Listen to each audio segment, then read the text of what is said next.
Hello everyone and welcome to my channel Learning Hub World. I hope you all have seen my previous video and enjoyed it. And I'm really thankful for all those who have shared their comments and liked on the video. Well, to continue watching such amazing content, I request you to please subscribe to my channel and press the bell icon for further updates. Well, let's begin today's tutorial because today's tutorial is a fun one. That's right. Last time I showed you how to schedule a Google Meet. That means a meeting at Google Meet. But today we are going to go one step further and understand what are the tricks and ways of using the Google Meet application and how it is user-friendly, not only for the person who's presenting the meeting, but also for people who are attending it. So let's begin.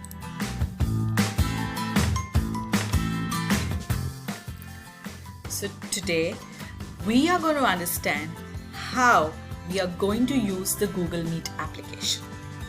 So in my last video, I actually showed you how to schedule a meeting. And I told you that whenever you send the invite, there is a link that is available through which the person can attend the meeting.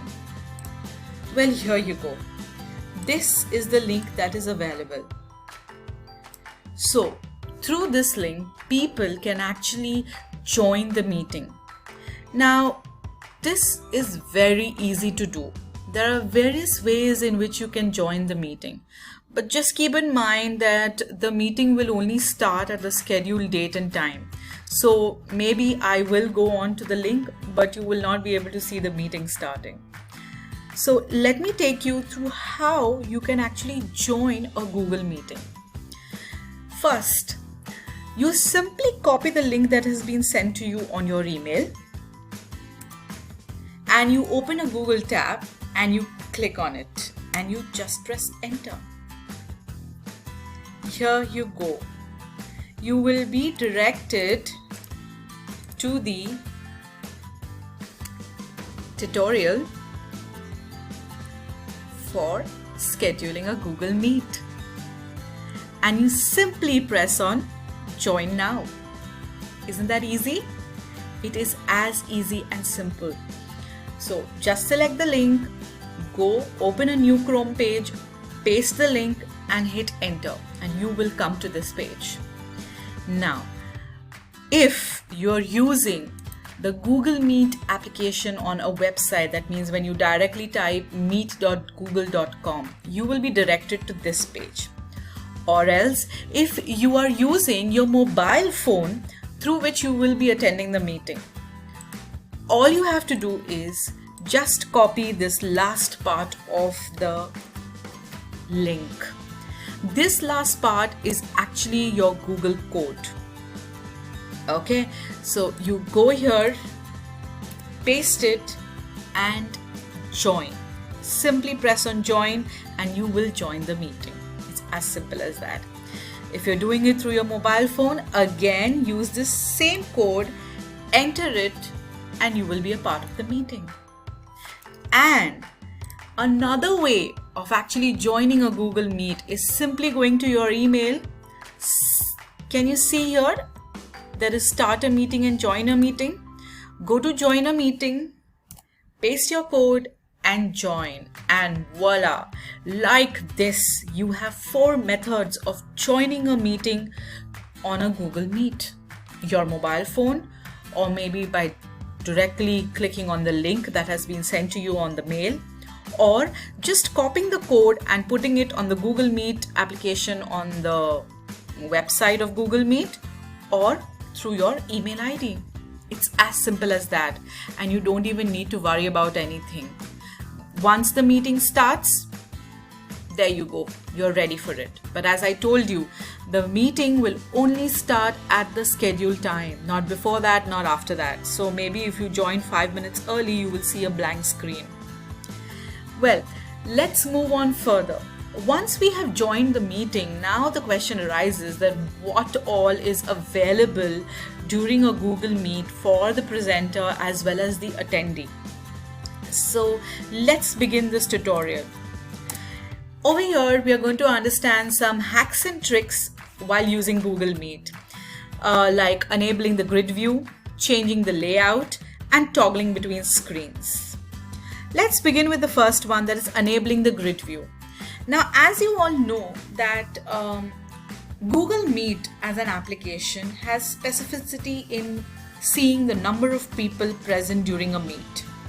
So for example, it will show you at one time only 6 people or 12 people depending on what kind of settings you're selecting. But if you are a teacher and you want to see all your students online, then this option is the best option. You will be able to see all your children together in one go. And that's where enabling the grid view comes into place. It is very simple. Simply open a Google Chrome tab.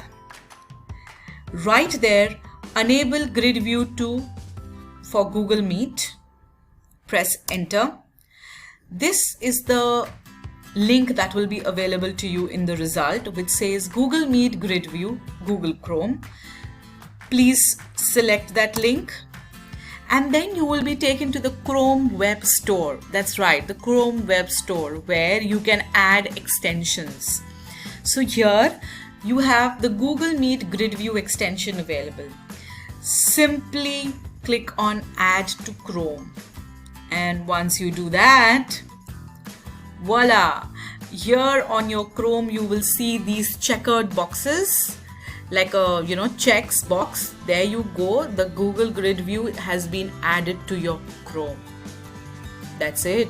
Now all you have to do is when you join the meeting, you change your settings to enable into grid view. Let's see how we do that. So here you go. Once you join your meeting, now this is not the complete screen that you see. I have shown the screen in bits and pieces because I'm going to show you more settings. So here when you join the screen, you have this grid view option. Once you select on this, you have various options available here.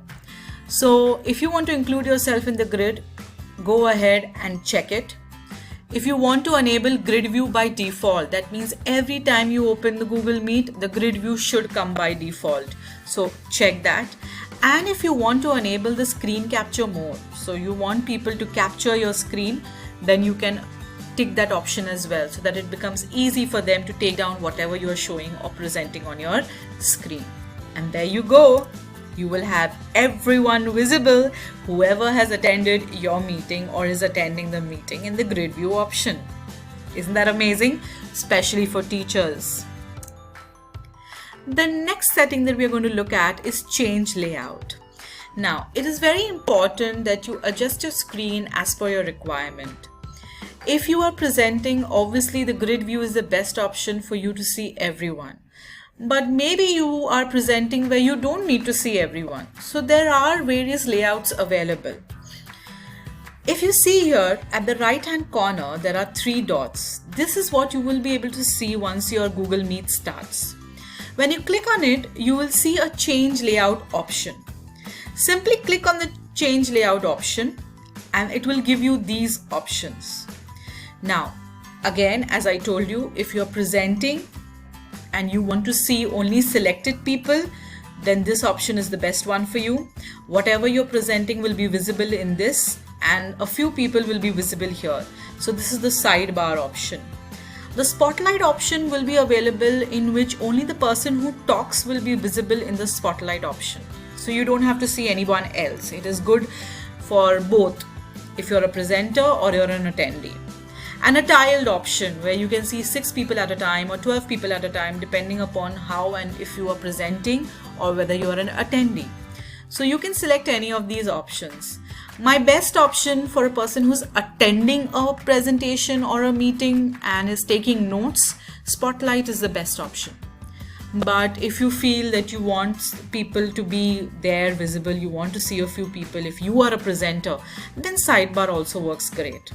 So select any option of your choice or leave it to the grid view as you see here, and you're good to go. Now, the next option is for the person who's presenting.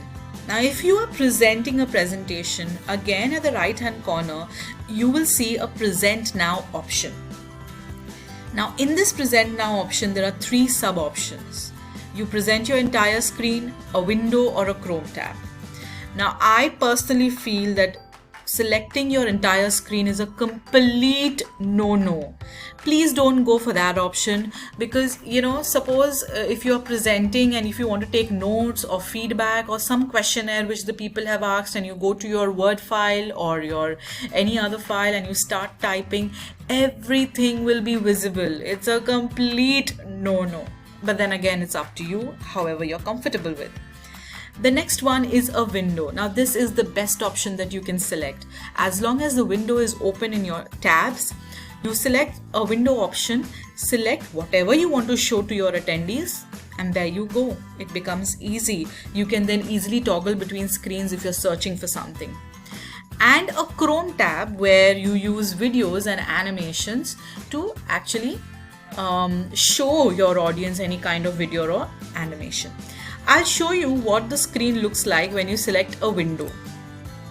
So when you select a window, whichever window is open in your computer or laptop will be visible here. You simply click on that window, and that window will select share, and that window will now start you will start sharing this window with your audience. So that's how the presentation will be visible to all. Isn't that amazing? Well, now that these small tricks are done, a very important point, and I am stressing that for teachers especially who are going to be using Google Meet to teach online, is that the teachers usually prefer to see their children. Okay, so now in this case, for teachers, the grid view option is the best option, because when you share a particular file, okay, that opens like a new window altogether. So in the grid view option, you'll be able to see all the children. Now, how do I see the children as well as my presentation? Now, teachers are multitaskers. All they need to do is they need to toggle between screens. So for toggling, your grid view in which your children are present and the presentation which you're sharing with the children, you can alternate between these two screens by simply doing an Alt tab. And this way, your PPT, which the children are seeing, and your grid view through which you are seeing your children. It's as simple as that. And if you don't wish to, you can continue using only the screen that you're sharing. So I hope, my dear friends, you have enjoyed this video and you have learned some tricks and trades of using Google Meet. If you like it, please press like, please share it across, let the knowledge be shared with everyone, and please give your valuable comments. Thank you for watching this video, and thank you for supporting me. You have a great day, and I'll come back with some amazing videos for you. Till then, bye.